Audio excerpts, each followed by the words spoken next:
2 araw na mula nang masunog ang kusina nila Primo. Patapos na rin ang pagpapagawa nito pero hindi pa rin umuuwi ang binata. Nakikiusap na lang si Bianca sa mga gwardya na kung pwede ay bilhan siya nito ng pagkain sa labas dahil nagugutom siya. Ayoko na talaga rito. Inis na sabi niya saka lumabas ng kwarto. Lalabas siya. Para kasi siyang bilanggo rito. Bahala na kung saktan siya ng mga tao sa labas. Aniya sa sarili.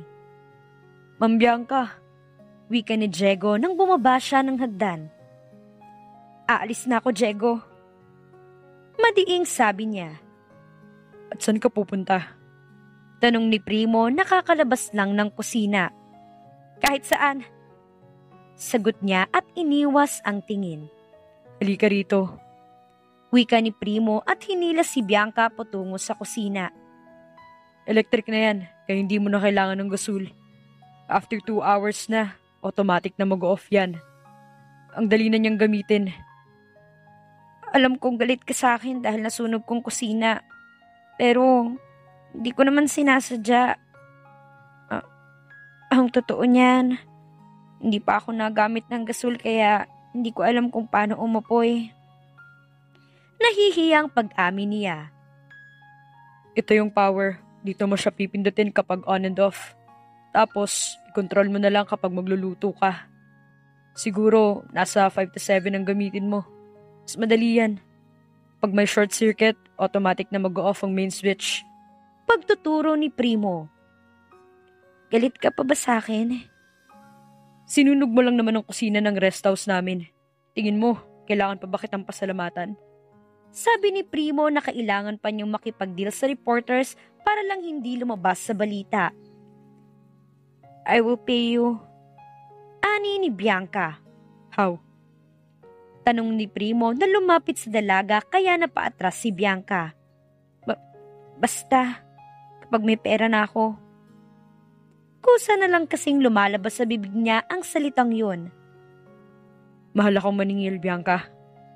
Wika ni Primo nang makorner na ang dalaga. Napasandal sa lababo. Itinaas ni Bianca ang kamay para pigilan ang binata pero agad na nahawakan ni Primo at inilapit ang mukha nito sa dalaga.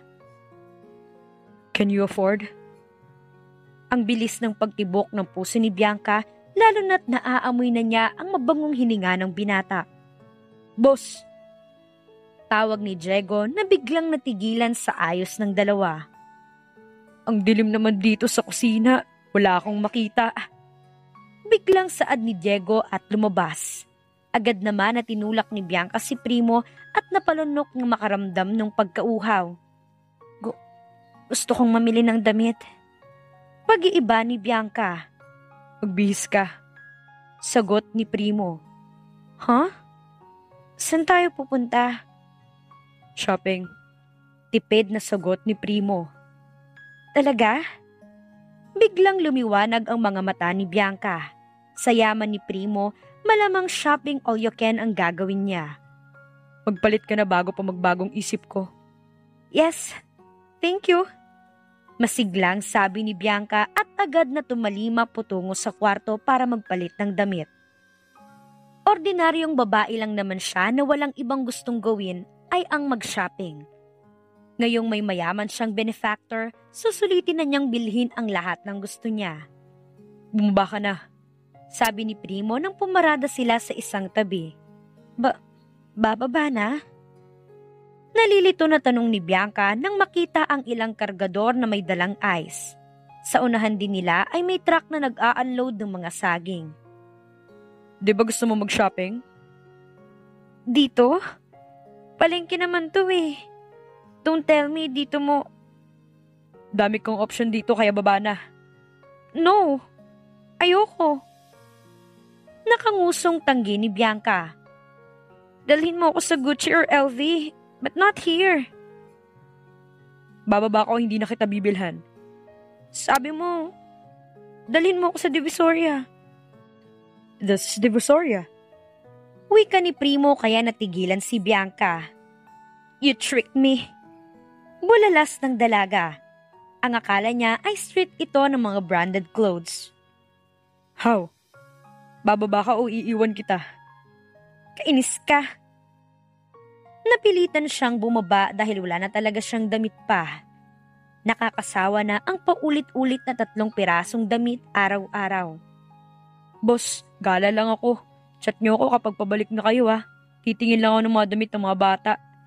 Paalam ni Diego. Naglakad sila papasok sa Divisoria. Ang daming damit na nakadisplay sa daan at mura lang. Kahit gulay ay bagsak presyo lang din. Watch out! Saad ni Primo at agad na hinila si Bianca palapit sa kanya dahil sa may dumaang kariton na puno ng laman ng prutas, kaya napasubsob ito sa balikat niya. Ang lakas naman. Wika ni Bianca nang mapahawak sa braso ni Primo. Pasimpleng pinisil niya ito sabay ngiti. Nasa public place tayo. Behave ka, Bianca. Bulong ni Primo kaya pasimpleng napatingala siya rito. Marahang tinulak siya ni Primo kaya napasimangot siya. Di ko naman sinasadya. Kala mo naman, ikaw kayong humatak sa akin. Mag-ingat kasi dinadaanan mo at sa mga mandurukot. Bulong ni Primo at dinala si Bianca sa isang mall na puno ng damit. Ang ganda ng damit. Wika ni Bianca sa pulang bestida na nakadisplay. Lumapit siya at tiningnan. Wala namang brand. Kahit ang tela ay manipis din ang ginamit. You want it? Tanong ni Primo. Kahit di siya branded, but I like the style. Saad niya. 300 lang. Suki, bili na. Naku, bagay ito sa'yo. Sabi ng ginang. Mas lalo kang gaganda. Babayaran mo naman, di ba? Tanong niya kay Primo nang tingalain ito. May pera ka ba? Wala. Sagot ni Bianca.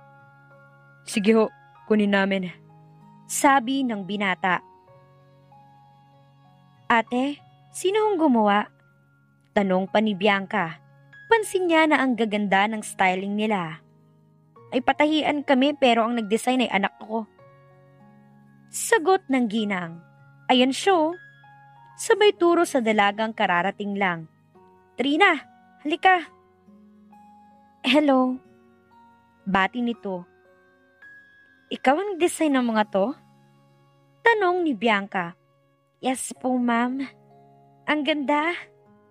Saad ni Bianca at napatingin sa hawak nitong papel. Ano yan? Designs ko para sa itatahe. Sagot ni Trina. May I see? Tanong ni Bianca kaya inabot ni Trina sa kanya. Ang ganda naman. Tamang kulay lang at perfect na to. Sabi ni Bianca sabay balik sa dalaga. Bibili ka pa ba? Alis na tayo. Sabi ni Primo. Gusto ko pa yung t-shirt nila. Sagot ni Bianca kaya binayaran ni Primo nang matapos ibalot. Ano pang bibilhin mo? Panloob. Sagot ni Bianca. San ba? Paikot-ikot sila pero ang ninipis ng tela. Ayan o, di ba gusto mo Gucci? Tanong ni Primo. Ayoko, fake naman yan. Inis na sagot niya. At least, Gucci. Mas pipiliin ko pang magsuot ng walang brand. Sagot niya sa kainirapan si Primo. Heto, try mong pumasok. Sabi ni Primo kaya pumasok silang dalawa. So, ani Bianca at tiningnan ang tela. Pwede na. Wika niya matapos suriin ang tela. At least, ito na lang sure kong original dito. Sabi niya na makahanap ng store na nagbebenta ng orihinal na Soen. Ito lang atang matagal ng Philippine brand na lalaban sa quality at pangmasa. Swertihan lang kapag good quality ang hanap mo. Di naman sila papahuli lalo na't cotton ng gamit kaya comfortable kayong babae na isuot. Sabi ni Primo. Anong alam mo sa mga panloob na kasuotan? Wika naman ni Bianca. May company kami at marami akong kaibigang may clothing company kaya may alam ako kahit papano. Whatever. Ba't di mo ko dalhin sa branded clothes? Ang yaman mo tapos titipirin mo ako sa damit? Lugi na ako sa'yo. Di ko naman... Una, 2 bilyon. Pangalawa, kusina ko kaya malamang wala na talaga akong pera dahil sa'yo. Paalala ni Primo kaya napasimangot si Bianca. Sana di mo na lang ako binili kung magrereklamo ka lang. Eh di sana ngayon wala ka na. Ilang lalaking kukuha sa'yo pagkatapos ibibenta ka lang din nila sa iba pang client, Bianca. Wika ni Primo. Iyon ang ginagawa nila sa magagandang nadudukot. Ang iba na hindi mapakinabangan ay ibinibenta ang organs saka sinusunog ang katawan para wala nang ebidensya pa. Natigilan si Bianca. Tama si Primo. Ganun nga ang sapitin niya kapag hindi mabuting tao ang benefactor niya. Baka ipasa lang siya sa ibang parokyano o ibenta sa resto bar. Ang init. Reklamo niya habang bitbit ang mga pinamili. Nauuhaw na ako't nagugutom. Okay lang ba kumain muna tayo? Sige, tara na. May alam ako. Yaya ni Primo at kinuha ang bitbit ni Bianca dahil mukhang hindi nga maganda ang pakiramdam nito dahil maliban sa maraming tao ay tirik pa ang araw. Kuya, 2 pandesal. Sabi ni Primo sa nagtitinda ng pandesal. Yung may palaman na mayo, egg, cheese, liver spread at luncheon meat. Magkano ho? 5 for 20 pesos ho, sir. Sagot nito. Hala, ang mura naman. Sagot ng dalaga. Pabili ho, bali 40 pesos. Sabi ni Primo. Dito ka lang, bibili lang ako ng palamig kay Manang. Bili niya kay Bianca at nilapitan si Manang na nagtitinda ng palamig. Kinuha ni Bianca at kinain ng isang pandesal. Masarap ho. Gulat na sabi ni Bianca kay Manong. Here. Sabi ni Primo sabay abot sa kanya ng magic palamig. Tubig? Inumin mo na lang. Dahil nauuhaw ay ininom nga ni Bianca. Kumustang lasa? Parang palamig ang lasa. Sagot ng dalaga. Daming nakapila kay nanay, no? Akala ko tubig lang. Kaya magic water ang tawag. Sabi ni Primo at nakikain ng pandesal sa isang sulok. Napasulyap siya kay Bianca na parang batang sarap na sarap sa kinakain at iniinom habang nakaupo sa tabi ng titinda ng pandesal dahil binigyan ng maliit na upuan. Bakit ka nakangiti? Usisa ni Bianca nang mapansing nagpipigil ng tawa si Primo. Wala lang. Ani Primo at inubos ang pandesal. Tara na, itsunat ko na si Diego. Pero, nagugutom pa ako. Sakto, nasa kainan si Diego. Tara. Yaya ng binata at binitbit ang pinamili nila. Nakangiti naman na sumunod si Bianca hanggang sa makita nila na si Diego na kumakain sa tuhog-tuhog. Diego, masiglang bati ni Bianca. Gusto ko rin yan. Masarap yan. Boss, ma'am, kain tayo. Sige, pabili ako. Magkano ho? Tanong ni Bianca sa nagtitinda. Tigdos lang. Sagot na nagtitindang binata. Kuha ka lang, ma'am. Luto na po yan. Sabi nito matapos ilagay ang naprito ng kikiam, squid balls at tempura. Sige po. Masayang sabi ni Bianca at tumusok ng iba't ibang klase sa kanilagay sa plastic bottle. Pinuno niya ito at pinalagyan ng sauce. Ang sarap ng sauce. Manamis-namis na maanghang. Tikman mo, Primo. Sabay abot ng dalaga na nasa stick na squid ball. Naku po, lagot na. Bulong ni Diego. Ayaw pa naman ni Primo na sinusubuan lang ito ng public at iisang stick lang ang gamit. Pero sa pagkagulat niya, kinain ng boss niya ang inaabot ni Bianca. Diba? Masarap? Ani ni Bianca saka kumuha ng fishbowl sa baso at kinain. Kumuha rin si Primo ng stick saka nakikain sa baso ni Bianca. Pwedeng padagdag? Parang batang tanong ni Bianca habang nakatingala sa binata. Kuha ka lang. Sabi naman ni Primo na hinayaan si Bianca na kainin ang gusto nito. Ilang sandali pa ay hindi na malaya ni Primo na na-e-enjoy niya ang simpleng pagkain sa ganitong lugar. Busog ka na ba, Bianca? Uwi na tayo. Yaya ni Primo saka kumuha ng pera sa bulsa at inabot ang 500 sa nagtitinda. Keep the change ho. Nako, salamat ho ng marami, boss. Balik kayo ulit. Masayang pasasalamat ng nagtitinda. Ilang linggo pa ang nagdaan ay nakaramdam ng pagkainip si Bianca. Bored na ako rito sa bahay. Inis na sabi ni Bianca at pinuntahan si Primo na naliligo sa pool. Pwede bang sumama sa'yo sa office mo? Bakit? Tanong ni Primo na napatingala sa dalagang nakatayo sa harapan niya. Kasi pagod na ako makita ang sarili ko sa maraming sulok ng rest house na to. Bawal kang ma-expose. Ano ko? Celebrity na bawal ma-expose? Celebrity sa mga masasamang tao. Sagot ni Primo kaya napasimangot si Bianca. Paabot ako ng tuwalya. Isama mo muna ako sa office. Giit ng dalaga. Iaabot mo o hindi ka makaka-order ng pizza mamaya. Kainis ka. Aniya sabay dampot ng tuwalya at abot sa binata. Pero nang abutin na nito, hinablot nito ang kanang kamay niya sabay hilas sa kanya kaya bumagsak siya sa tubig. Ang lamig! Ayokong maligo eh. Tili niya na nanginginig. Pero hinapit siya ni Primo sa bewang kaya nakaramdam siya ng init nang magdikit ang kanilang mga katawan. Hindi maiwasan ni Bianca na pagmasdan ang magandang katawan ng binata. What are you doing? Naniningkit ang mga matang tanong ni Primo kaya natigilan si Bianca. Ang ganda lang kasi ng katawan mo. Pag-amin niya.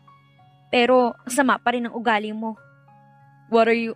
Pinigilan ni Primo ang sariling magalit at manakit dahil babae ito. Hindi ka ba natatakot sa buhay mo? Bakit naman ako matatakot sa'yo? Di ba, binili mo ko? Tanong ni Bianca. Napansin na niyang kahit na anong gawin at sabihin niya ay hindi siya nito sinasaktan. Yeah. Anin ni Primo at napangisi sabay tulak sa dalaga sa malamig na wall ng pool. Kaya gagawin kong gusto kong gawin sa'yo dahil akin ka na. Yumuko siya at pinagmasdan ang labi ng dalaga. Hinawakan niya ito sa batok at ginawa ang gusto niyang gawin kanina pa. Hindi inaasahan ni Bianca na hahalikan siya ni Primo. Akala kasi niya ay nagbibiroan lang sila. Pero ngayong sakop na ni Primo ang mga labi niya, wala siyang nagawa kundi hayaan ito.